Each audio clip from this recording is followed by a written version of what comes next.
How's it going, guys? It's Kyle with Dirt Bike Channel. This is the Dirt Bike Channel podcast, and today I'm going to call up Lectron, and we're going to talk to Brooks Tomlin. It's going to be an awesome conversation. We're going to talk all things Lectron, so I'm pretty excited about that. If you have not yet subscribed to this podcast, go ahead and do that. Looks like we're getting a lot of downloads on iTunes and on Spotify, Stitcher, Google Play. Obviously, this one might also be going up on YouTube, so you can watch us on YouTube, or you can listen to us in the car, whatever you want to do. But I'm pretty excited today about the conversation we're going to have with Lectron. So I'm just going to see, here's my phone right here.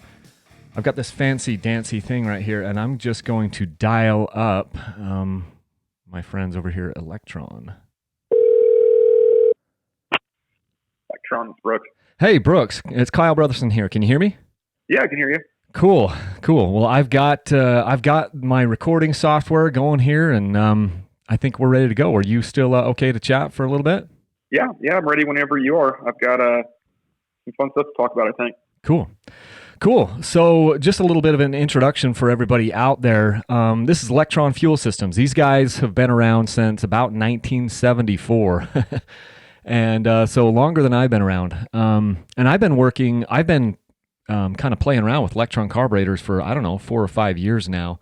I've installed them on probably, 8 of my bikes and maybe 8 or 10 more of my friends' bikes, so I've had them on a lot of different things, and I haven't yet found an application where they didn't work fantastic. So, the company, and I'm going to get into a ton of this with Brooks here, but the company, they advertise and they tout that with their carburetor, you get better fuel atomization, you get better throttle response, you get better fuel economy, and they don't have to be adjusted. They're a simple design. And you can run this carburetor, generally speaking, from sea level up to 10 or 12,000 feet, and they don't need a lot of tuning. Is that how you would characterize it, Brooks? Yeah, more or less. So I won't say that our carbs never need adjusting. That's kind of a common misconception. We do our best to provide a really good base tune from the factory, but depending on your personal preference, your riding style, your exact bike, your application, for example, if you're going to Glamis sand dunes, or you're going to go put on a snow bike and it's negative 20 degrees, you may need to adjust the carburetor a little bit, but once you get it dialed in that first time, then it's a set and forget deal. So, then you're going to get a better fuel economy, better throttle response, all that sort of thing. But where a lot of the plug and play idea comes from is we do our best to nail the base tune from the factory. Cool. Yeah. No, thanks for that. Thanks for that clarification. That's very good. That's why we've got you on, because you're the expert. You do this every day. So, and I want to get into a ton more into that. But before we kind of dive into all of those technical things, I just kind of wondered, what's your history with dirt bikes? I mean, I've worked with David and Kevin and yourself here for now several years, and I kind of just want to get a little bit of your background, maybe your background with power sports or dirt bikes, and then kind of how you ended up here at Lectron Fuel Systems. Yeah, so it goes back in my family pretty good ways. My granddad started us all back off in dirt bikes. He raced back in the 50s and 60s and was pro at pretty much everything. Enduro, flat track. He raced Daytona on the beach. He raced the track first year it was paved. And naturally, he got my dad into that growing up. And then my dad got out of that kind of when he was, 15, 16, somewhere in there. And then when I was growing up, I was, I think, 7. I got my first dirt bike, and that was a Honda XR50 back in 2003. And, from there, I just kind of progressed. I got in with a good club called Daytona Dirt Riders. And that was a really good group of folks. I was out in the woods with those guys almost every weekend. Made a bunch of good buddies growing up in racing. So I went, XR50, XR100, then, the 125s, the 250Fs. And then now I'm on a 450 is my main bike, and, ride some two-stroke and stuff still. But, I was with the club for about 10 years, and we hosted a bunch of local events. And I got super involved in that young. I wasn't big in the high school sports or anything like that, but I oversaw a lot of the section layouts. We had the Alligator Enduro. That was a big national event we had during Bike Week every year. And what state? What state was that in? Was that Texas or somewhere else? That was Florida, Daytona. That's what I was thinking. Yeah, With yeah. with a name like that, it was Alligator Enduro. Is that what it was? Yeah, Alligator Enduro. And we Cool. had, all the top pro guys would come down for that. And we'd have David Knight come over from England and a bunch of guys from Canada and Puerto Rico and all that. So super involved in that growing up. And then from there, I started trying to promote my way through the sport just to make contacts, get sponsored riders, all that stuff you do, especially when you're a kid growing up. You want to not really feel like a big shot, but just kind of get more serious into the things you're passionate about, like going from a JV to a varsity team or something like that. But this is kind of the dirt bikes version of that. So, but I had a 2012 KTM 300 that was pretty decked out, and I had a buddy go, "Hey, you ought to try one of these Lectron things." And I was like, "Yeah, that's kind of cool, I guess." But I never heard of them. They were pretty expensive. Yeah. And this was back in 2014, so before Lectron had even hardly been conceived as far as a dirt bike application goes. And then I sent out a bunch of sponsorship requests for my next year of racing. And David here at Lectron happened to pick that up. And we started talking and, became pretty good friends. He has a background in landscaping. I do too. That's, how I made my money in high school. I started a landscaping business and or in college. So we kind of hit it off. And we kept up with each other all throughout when I was going to college. And when I graduated, I got a job in finance. And, he asked me, are you enjoying that? Kind of prodding at those little questions a little bit, kind of subtly. And I called back for a throttle cable back in 2016. And he goes, yeah, I've got one of those in stock, and I've also got a job out here if you want to come interview. So, I went from kind of a sponsored rider to got a job interview and started here in January 17. So, moving out here was a big change, but I'm getting back into riding again, getting back into racing, all that sort of thing. So it's been a lot of fun. That's pretty funny. That's a cool story about calling for a throttle cable and ending up with a job. So yeah, I love it. I love it. So tell me, maybe you can give the listeners, and I may be putting this one up on YouTube too. Unfortunately, they only get to see my face. They don't get to see your chiseled physique. But can you give us, the viewers and the listeners, a kind of a brief history of Lectron as a carburetor manufacturing company? Because this is something that I get kind of questions about often, saying like, well, what is how did this carburetor get designed? And we know that Lectron has been around since 1974, so a lot longer than you or I have been paying attention to it. Can you give us a little bit of a history on how that evolved? Because you even mentioned here that 2014 was kind of like when Lectron started to break into the off-road / enduro dirt bike segment. Yeah, so I'm going to let you guys in on a little bit of Lectron history that baffles a lot of people. Back when the folks that owned the company prior to Kevin and David, those were the Quantzes. Norm Quantz actually designed the whole technology behind the metering rod. Okay. So he created that, and then from there, kept producing carburetors for whatever market he'd go into. There was Porsche had some interest in those. I believe they actually ran them on some of their cars. Then Harley picked them up as a factory hop-up kit for, I'll say like the 78, 79 Sportster, somewhere around there. Oh, cool. But then they went more into street bikes and drag racing. That was the hot market back there. And back then, the chokes were more conveniently located on the right side of the carburetor. So people always ask us, why is our choke on that side? Well, that was the initial market that we were going into. And since then, you're talking up through 2014, we started getting our feet wet in dirt bikes. And that's really the first time that the chokes were kind of inconvenient. Still fully accessible, and you might pull those up once if it's really cold during the start of the day. So it hasn't been a priority to move it yet. We've offered other things to do that, but anyway, a little bit of history there for why the choke's on the other side. But as far as manufacturing goes, even back in the 70s, Lectron was fully American made. It's always been 100% cast in the U.S. All of our components are U.S. based, and we've got a few different components that go into the carburetor. Like, for example, we've got the bodies, and we've got the spigot side that goes into the engine, and we've got the bell side that goes to the airbox. Those are both cast in the U.S. The top cover's cast in the U.S. The bowl brackets are casted in the U.S. Actually, all that's done in New York. Then we've got a machine shop in New York that does all the preliminary machining for us. Then we've got another machine shop that does our billet components for us up there in New York also.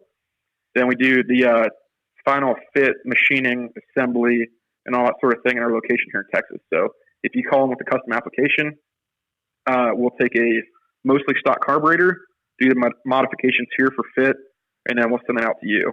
But even our bowls are injection molded pretty much right down the street from us. So as far as manufacturing goes, it's about as American made as it gets today.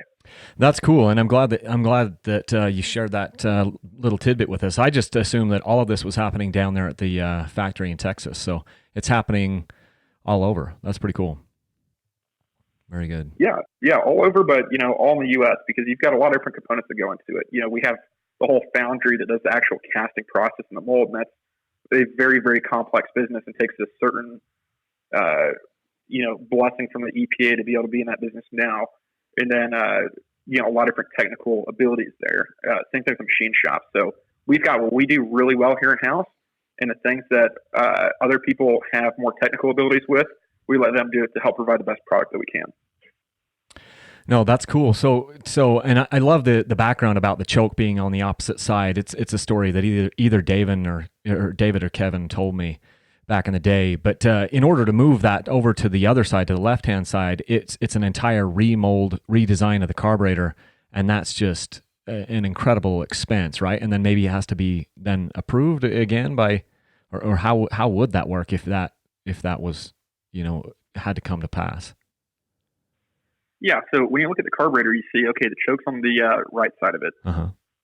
Let's move it on the left side of it. You look at it and go, oh, it's no big deal, but then you've got, all the tooling to tap it on the right side. You've got all the choke passages on the right side. You've got the actual tube that goes down into the float bowl, has a boss in the float bowl. It's on the right side. So you've got now the whole body's got to be changed. The float bowl's got to be changed. The float bowl bracket mold's got to be changed. All that sort of stuff's going on. So it'll be a huge revision of the carburetor before that happens. But, I can't go into any specifics here, but hopefully at some point in the future, you will see Lectron with the choke on the proper side, specifically for dirt bikes. But for now, we've got kind of a few different options there. We've got remote choke cables. We've had a choke lever that looks kind of like how some of the small flange-mounted Makunis have it. So we've got a few different things that make it a lot more convenient, but as far as actually implementing a move, that's a huge part or a huge deal. Okay, cool. And I also do want to reiterate just what you said kind of there at the beginning, which is the only time that you need to choke these is at the first part of the day. And sometimes what I'll do is I'll reach in on the other side right over a pipe and just, pull that choke up. As soon as the bike starts, like I'm talking within 2 or 3 seconds of it running, I'll just put my choke back down because it'll generally run like that. And that's the only time I ever choke them.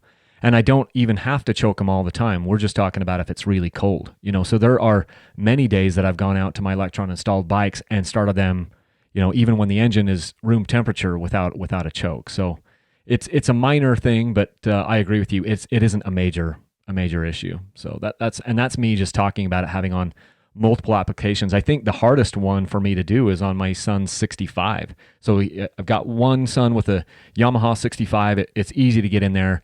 The KTM 65 is kind of hard to get your hand in there and get that choke up. But again, it's one time a day, So yeah, and we've got that remote choke cable. We might have to send you one. You can let us know how that works for that situation. We've got some big things that we're working on for 2020. Cool. And we'll go into that I'm sure later. But as far as choke accessibility and all that sort of thing, the remote choke for now works very well. We've got, I think it's on an 8-inch lead or something, so you can run it all the way to the other side of the bike's frame. Cool. And pull it straight out if you need to. But again, a one-time deal. Most people really aren't that worried about to actually even spend $40 on a remote choke. So for us to make that whole move, it just doesn't make sense to us. Right. But anyway, we do have options for them. Yeah, no. So without sharing the secret sauce, let's just kind of shift gears a little bit and talk about the technology of your carburetor and how it allows a dirt biker to ride their dirt bike essentially from sea level to 12,000 feet while it self-meters without a lot of tuning. Obviously, we mentioned, we covered that there is some tuning that might have to happen when you get the bike based on your application.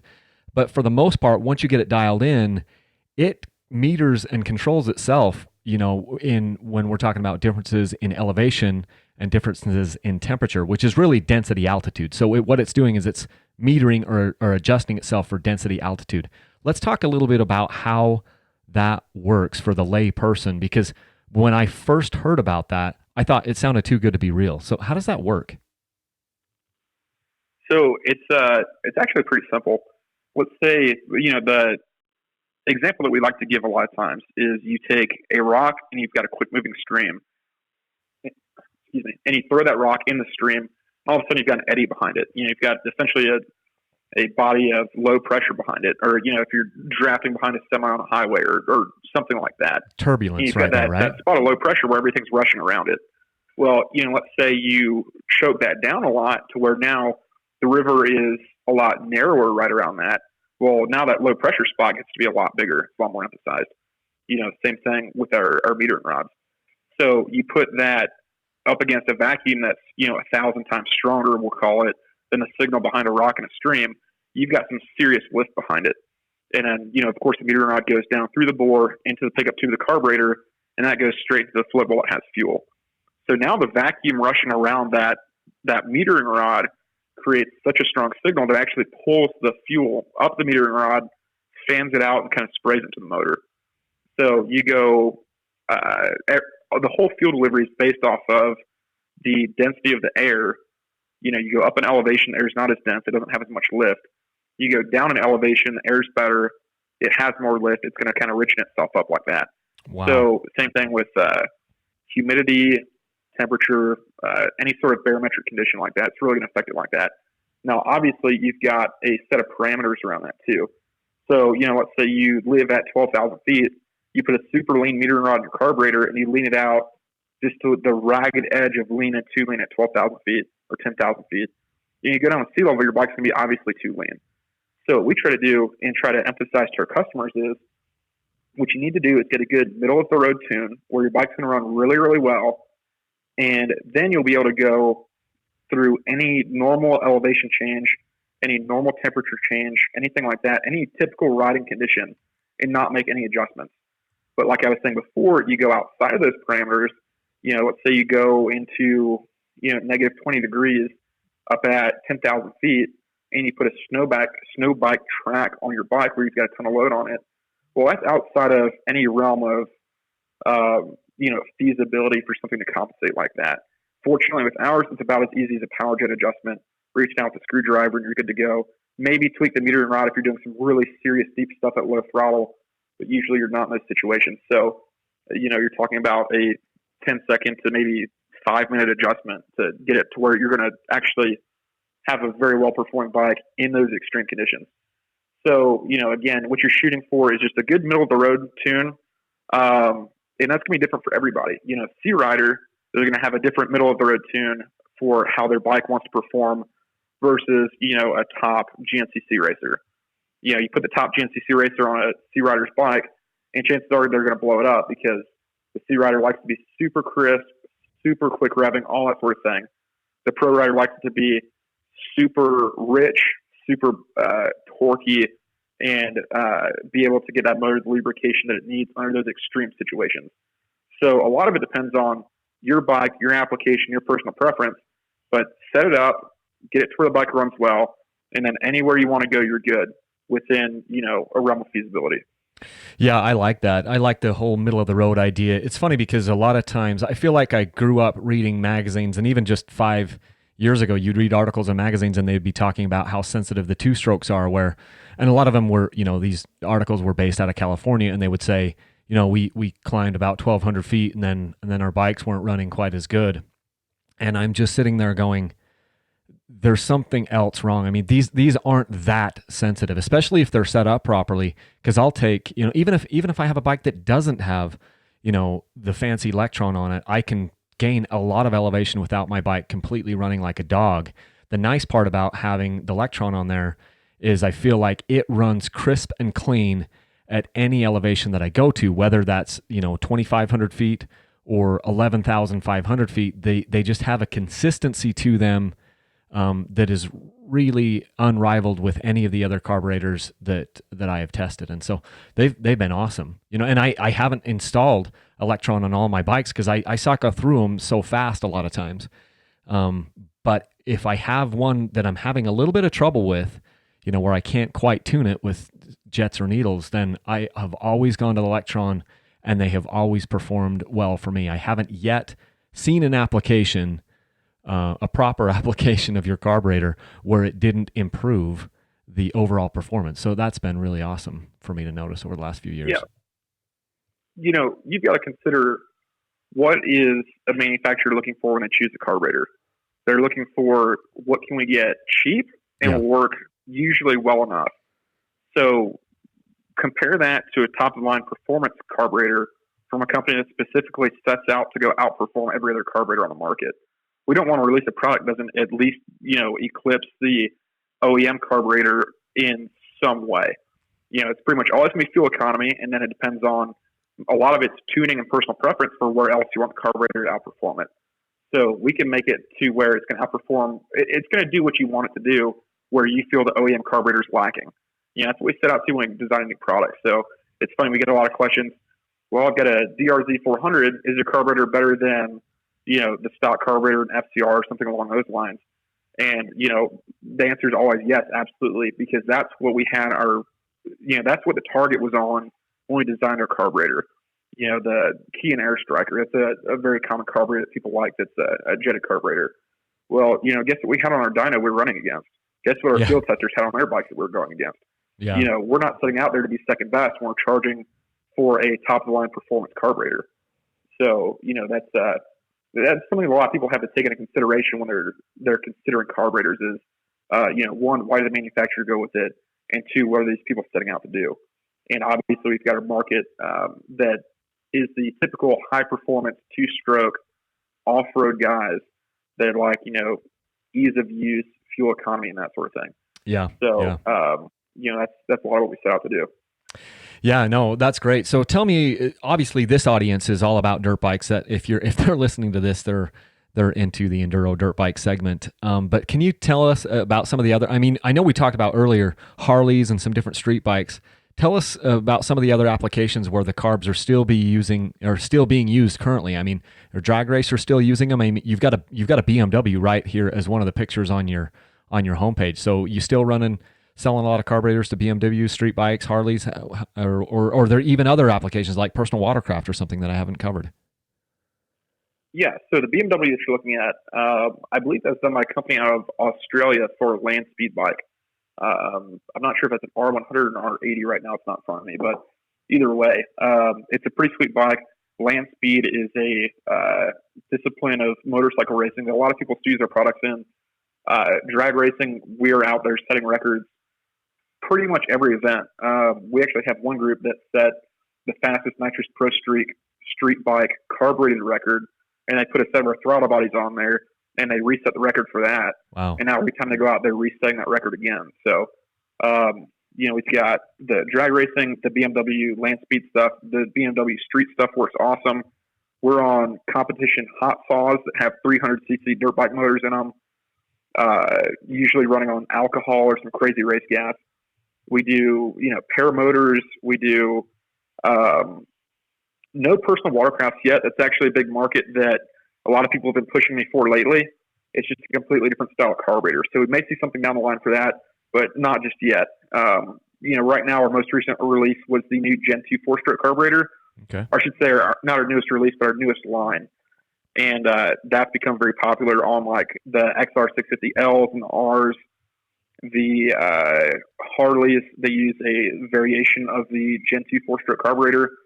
And, we're getting a lot more into the street applications that we kind of dabbled in the past a little bit, but now we're creating bolt-on kits specifically for those.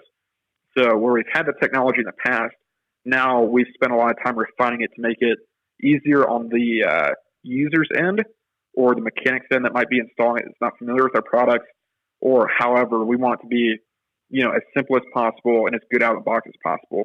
So that's where we've been focusing some of our efforts the past couple of years.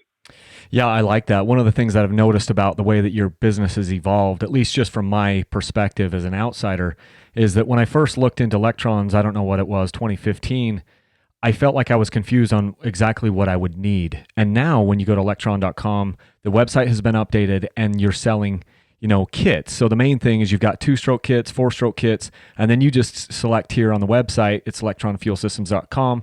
You just say, "Hey, I want a KTM, Husqvarna kit, and this is my year of bike." And it tells you, if you're on this model, you might need a like an intake manifold, an intake boot or something for this type of thing, or you're going to need this extra throttle cable that's a little bit longer, and we'll provide that. So the kits are there. It's made it a lot easier, and I think that at least from my perspective, that's been nice as a consumer to see, hey, they've got this figured out. They know what I need, and it's right here sold as a kit, because it isn't most of the time.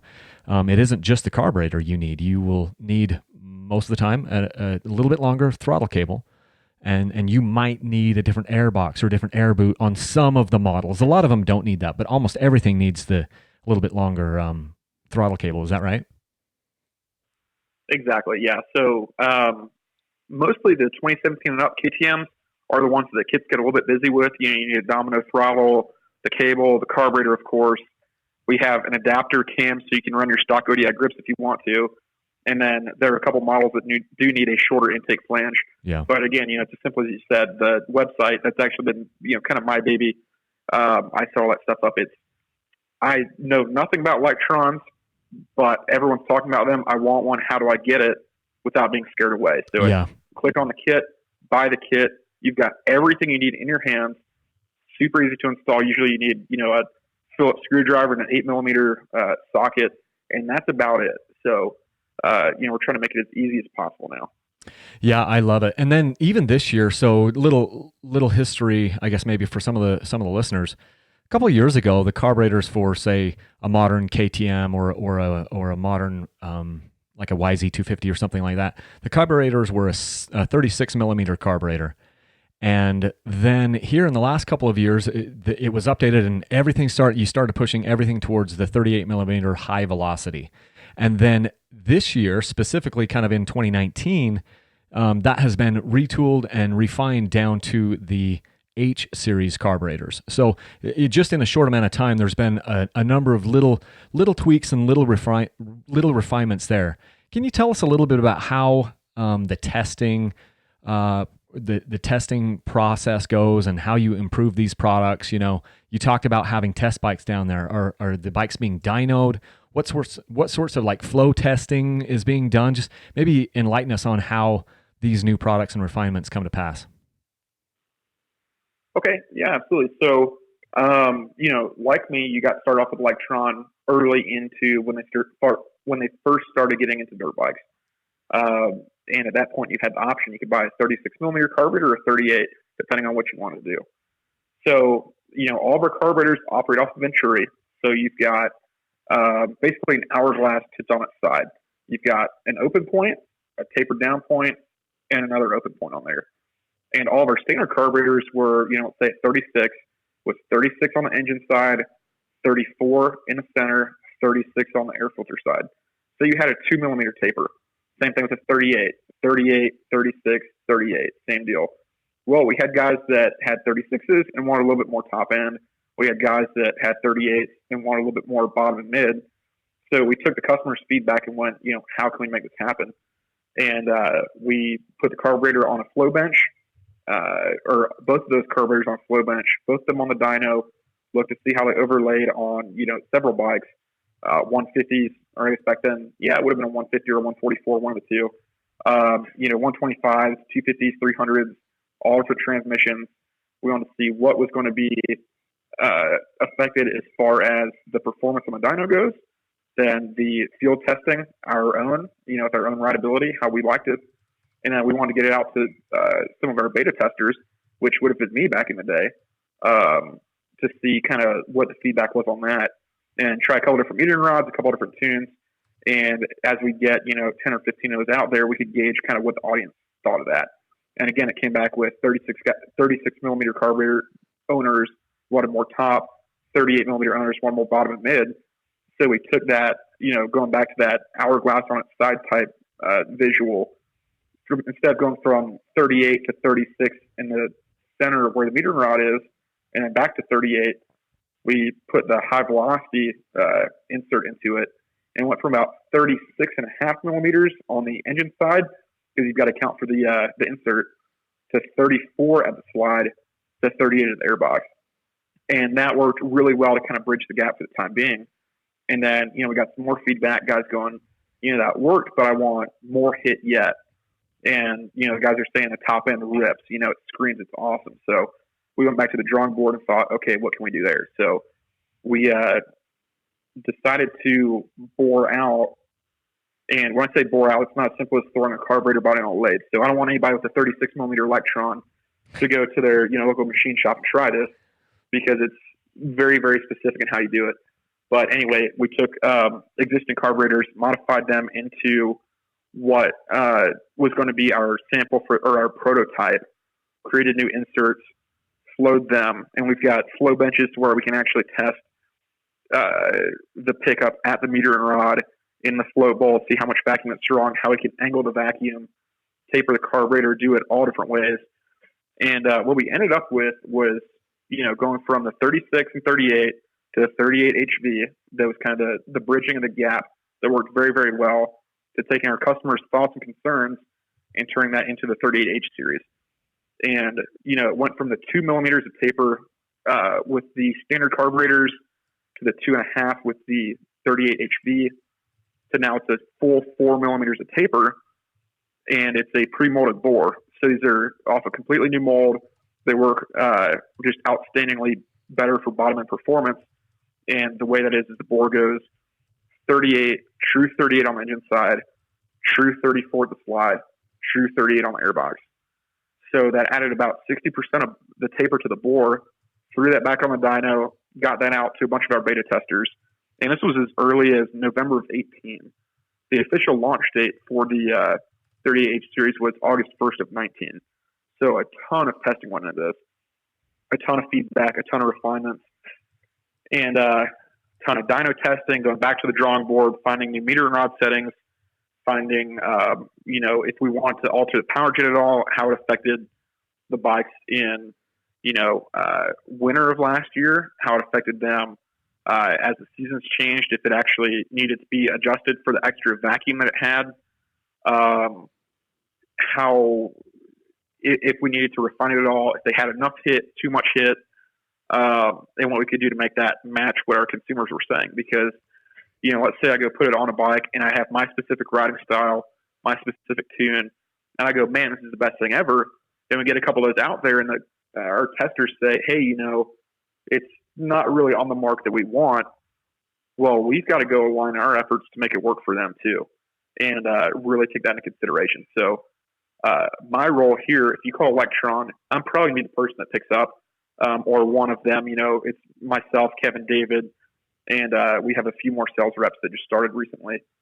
They'll help with tech support too, but we take all the feedback that we get and see if we need to modify our product to suit their needs. So it goes from listening to the customers with the initial product, doing some new dyno testing, field testing, flow testing, all that sort of thing, listening to our customers our testers' long-term feedback, and seeing if we need to modify it yet again before we actually bring it to a full market like we did with the H Series launch. So there's a lot of work that goes into it, a ton of different variables, and it's a very long-term deal. So going back to why it's a choke on the right side, it's one of those things where it's a process that's not only very expensive, it's also very time-consuming, and we have a lot of long-term testing we have to do before we release anything to the public. So that's kind of our procedure. A kind of a funny example of it not going exactly to plan with our customers' feedback is our throttle cables. We had our first ones out there that had a 90-degree bend that came out of the carburetor, and I think the adjuster was up by the handlebar. Well, everybody hated the 90-degree bend, so we took that out. Then we just had the adjuster to the handlebar. Everybody hated that, so we moved it to the carburetor. Well, everybody hated the carburetor, so we took it out. Well, then everybody complained that we didn't have an adjuster, so we brought it back. So you've got to come up with a product, listen to the customer feedback that's good, modify it accordingly, and then make sure that it's going to suit the vast majority of people, and offer more lines if we need to, or less if it makes it too confusing. So, the cable with our adjuster where we have it now is kind of the best of both worlds. The 38H series is the best of both worlds.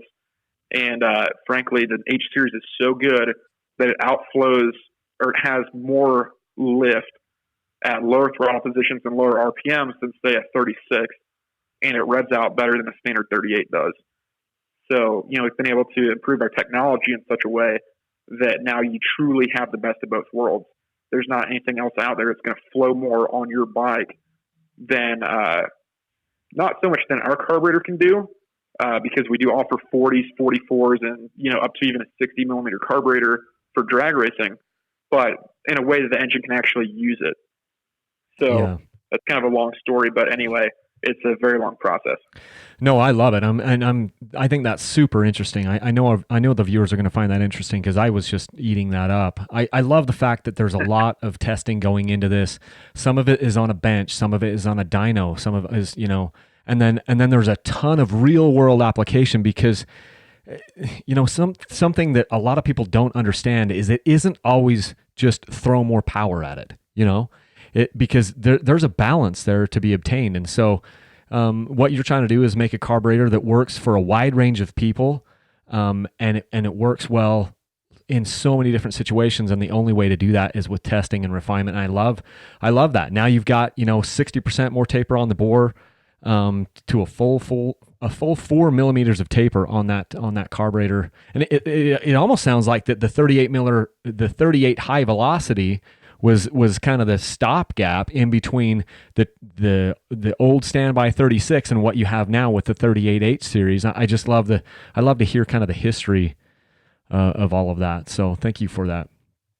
Something else? It's constant refinement. We're not going to stop because we have a good enough product. I'm sure a lot of people have, iPhones. They don't just stop at the iPhone 4 because it's really good. Yeah. They're going to keep improving it, refining it, and making it better. So that's all that we're doing through our whole process is what can we do to make it better? And, the going to the 38 HV was the next step up. Going to the H series is the next step up. And now, at some point, I don't know when yet, but eventually we'll have a next step up from there. Cool. And then right now, as of October, when this podcast is being recorded, all of the carburetors that are coming out for your main kits, they're all going to be a 38H series, right? So all of the 125, 150, 250, 300, and the older KTM 380 kits will all be the 38H series. Okay. But the H series is only available in that 38 millimeter size. Okay. We may decide to create more bores with that same taper and that same design down the road. But for right now, it's the 38 series only fits those models. Cool. So maybe you can, and we've kind of covered this a little bit, but in your words, what do you think the main benefits are for installing, say, if somebody's got like a 2015 KTM or a 2019 Husqvarna, or even, what are kind of your selling points? Is these are the main benefits you're going to get by putting our carburetor on your bike? What's the main benefit for a dirt bike rider? We've kind of covered them, but if you had to do it in just like 2 or 3 sentences, paragraph, what are those benefits? Yeah, so it's all subjective. It all depends on what you're looking for. We've got pro motocross guys that run gas at $80 a gallon, and for them, it's going to be a lot of the fuel savings. It's also going to be the over-rep for those guys. For me, I would say that you get more time riding and less time doing maintenance. For example, I hate cleaning air filters. If somebody said that, hey, Brooks, for $450, you never have to clean another air filter again after you get our machine set up, I would do that in a heartbeat, because now I don't have to get up as early and go clean my air filters or go oil them the day I'm going to go ride or stay up the night before. I just go do it. So in my opinion, the main benefit of our carburetor is you just get to go ride more. Yeah. Yeah, you get better fuel economy, better throttle response, a more linear power curve, more over-rev, more usable power, all those sort of benefits. But at the end of the day, you get to go ride more. Yeah. No, I love that. It was funny because you almost had me going that this was going to make it so I didn't have to clean my air filters anymore. Something something with your technology. No, it's funny because I was talking to a guy yesterday. He calls me up and he's like, "Hey, talk to me about this Lectron thing." He's kind of looking at him on my website. And I don't want to just give a blanket response and be like, "Yes, you should buy this," every time. I want to have the conversation with the customer. And he said he's got his bike, it's okay, and he rides quite often. He says, but he's rejetting a little bit here and there. And I called him up to ask him what he meant by he's rejetting a little bit here and there. And he rides in two different locations. And so when he goes to this other location, he has to rejet his bike. And I said, well, how often does that happen? And he said, every other week. And I laughed. Ooh. And I'm going, yes, you are the perfect candidate for Lectron, because I get that you've got this jetting thing down so that you can kind of lean out your bike or enriching your bike in maybe 10 minutes or whatever. But if you're doing this every other week, let's get rid of that. Let's put the Lectron on there. It's going to run cleaner. And then just like you said, it's just less time of you working on the bike. You enjoy riding more because you're not out there dinking around with jets, and then you don't forget one time. And so the bike is running doggy or something when you go out on that trip. And that's another thing I talk to guys, if you're coming across the country or something and riding in a completely different locale than what you're used to riding, the Lectron is that it's like insurance on your trip is the way that I see it, because that bike is going to run at this new location far better than it would by you just guessing on some jetting. So let's talk about Exactly. Yeah. let's talk about 2-stroke versus 4-stroke. So I think that you sell probably a lot of 2-stroke carburetors, but I kind of want to talk a little bit about the 4-stroke applications. So maybe you can talk to us a little bit about, do the 4-stroke bikes get the same types of benefits as the 2-strokes do? And maybe tell us a little bit about that. Yeah. So one thing you've got to consider is, we're in kind of a high performance aftermarket industry. That's our main market. And that's kind of what the 2-stroke bikes were originally intended for. And when you look at the bikes that compete with the 2-strokes, you've got 250Fs, 450s, and that sort of thing. Well, you go back and you look at the market, and this is actually kind of eye-opening to me when I was updating our website was, look at the KX450. It's a staple motocross bike now. Those are the guys that have the older bikes that would buy our product. Well, the KX450 came out in 2006, and it's fuel injected by 2009. Yeah. So there was a very small window on those bikes. But where our technology is really kicking off in those markets is with the dual sport guys. The DRZ 400s have been around forever. Oh. The XR 650Rs, the Ls, and even the KLRs. All of those bikes were very choked up from the factory. So, 2-strokes that had the high performance exhaust, quote unquote, high performance air boxes, all that. The 4-strokes didn't have that. So you take our carburetor, bolt it on, and you'll pick up a few horsepower with that carburetor. But you open up your air box and you put on a slip-on, you might be looking at 6 to 8 horsepower at the wheel that you've picked up, which in a lot of these bike cases is upwards of 20% for under, $1,000 or $1,100, and you include all those mods together.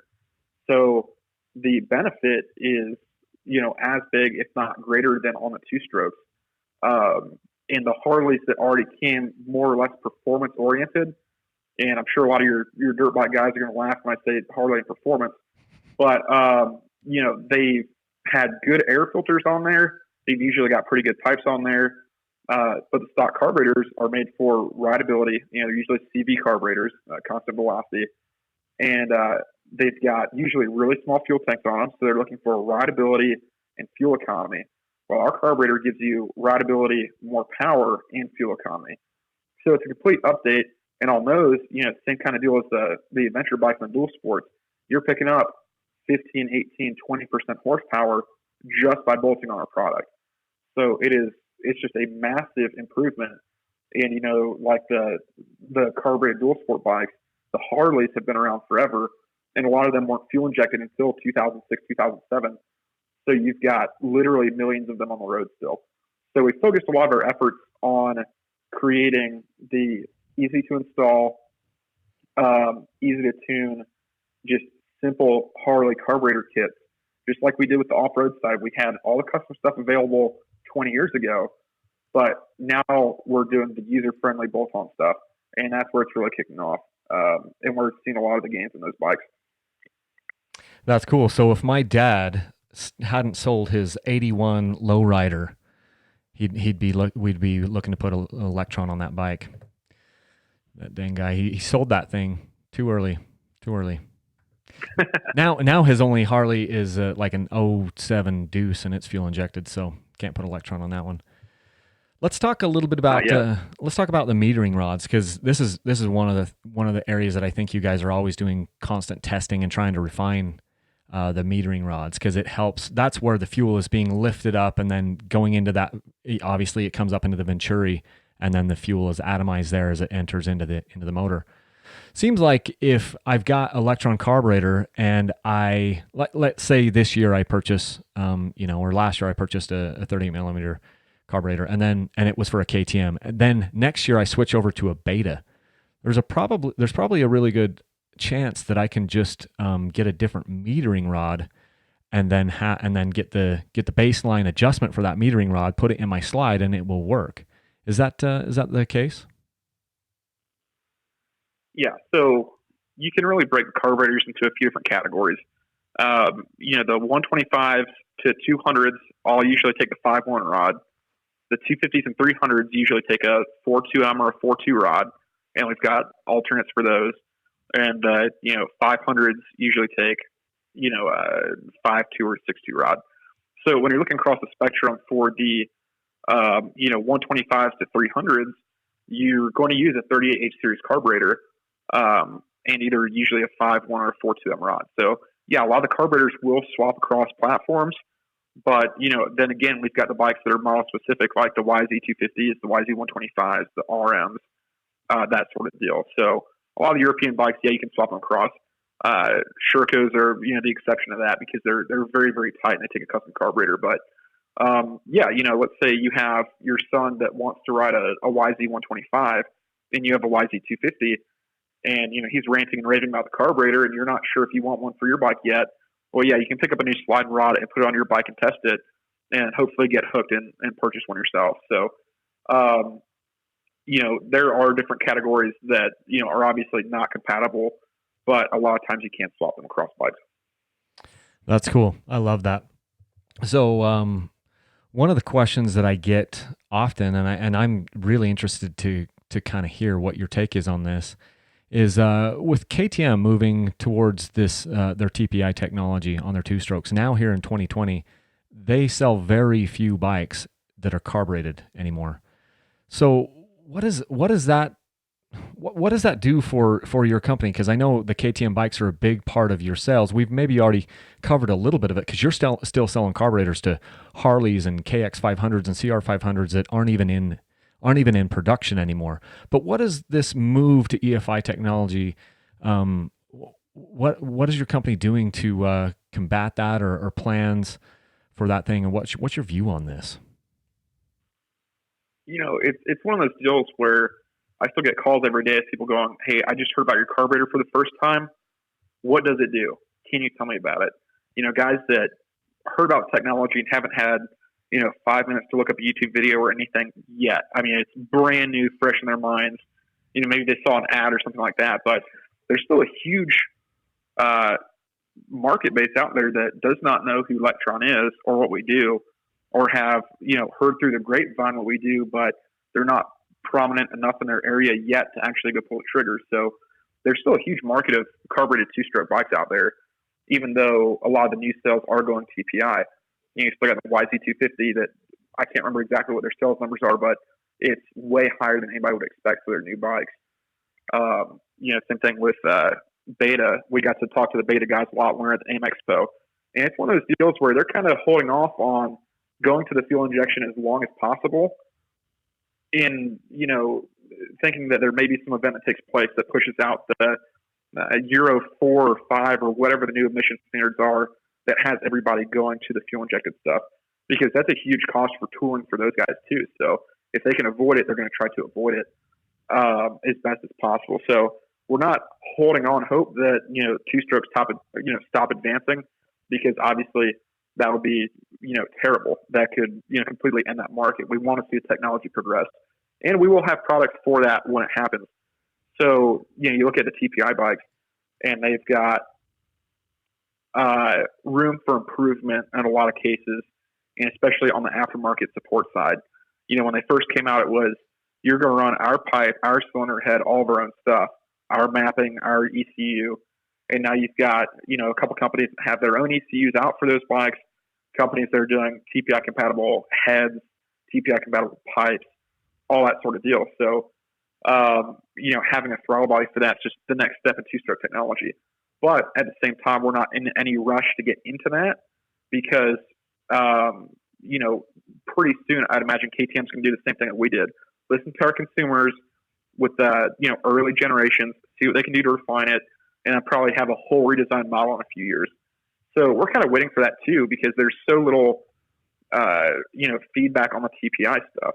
If you want a successful business, you want to solve a problem, or ideally solve a problem that people don't know exists yet or that they have yet. So, we've got to listen to the market first and see what the TPI bikes are doing because, as a fuel systems company, what doesn't use fuel these days? You've got about 3 or 4 different cars, and every other mode of transport uses a fuel system. So, who's to say that our next market's not going to be fuel-injected Harleys or airplanes? It could be anything in between. We're on competition chainsaws right now. So, what it means for our company is very little right now. In 2 or 3 years, it may mean a little bit more. But at the same time, we have all these other product lines that are expanding very, very quickly. We've got all these other opportunities with other new products and other arenas that are coming out. Side-by-sides, for example, are a huge market that's becoming very performance-oriented. We've been on those before in the past, and our products work excellent. And a lot of those use motors that are very similar to some of the drag bikes that we're on now. So we have just a huge realm of opportunity ahead of us. And the TPI or the KTM's going to TPI is not something that we're super concerned about. That's interesting. Did I hear you say you're on competition chainsaws? Oh, yeah. Yeah, no, I think I mentioned it earlier a little bit, but anybody that was watching Red Bull Straight Rhythm, I think they had an intermission there where there was a guy with a 340cc two-stroke chainsaw. And what they do is they'll have these lumberjack competitions where they've got to cut a big old log like 3 times. Yeah. And it's the time that they run for that. So we're on a few of those. They're running either like MR12, which is the nastiest race gas you can put in something, or we're on alcohol applications for those.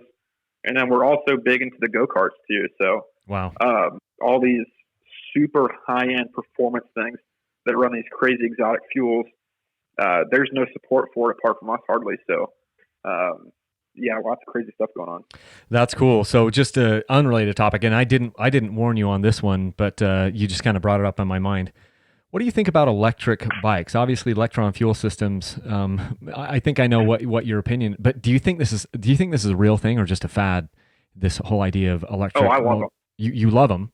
So what do you think about it? Yeah, absolutely.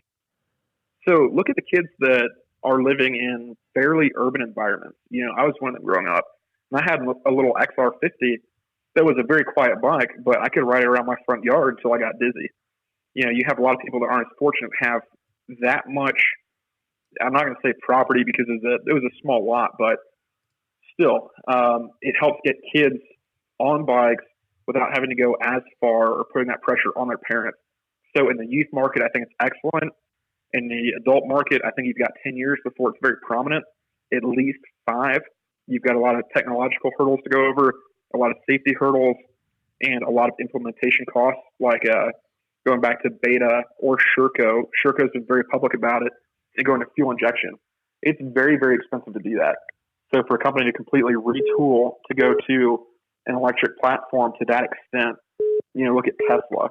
They're completely just going for it. It take a lot to see a dirt bike company fully pivot to embrace the electric roles. So, again, 5 to 10 years, we might see some of the adult bikes come out, but in the very near future, year, 18 months, 2 years, I think it's great for the youth. Cool. Anything else we should have covered? Anything else you wanna enlighten us on here? Let me see.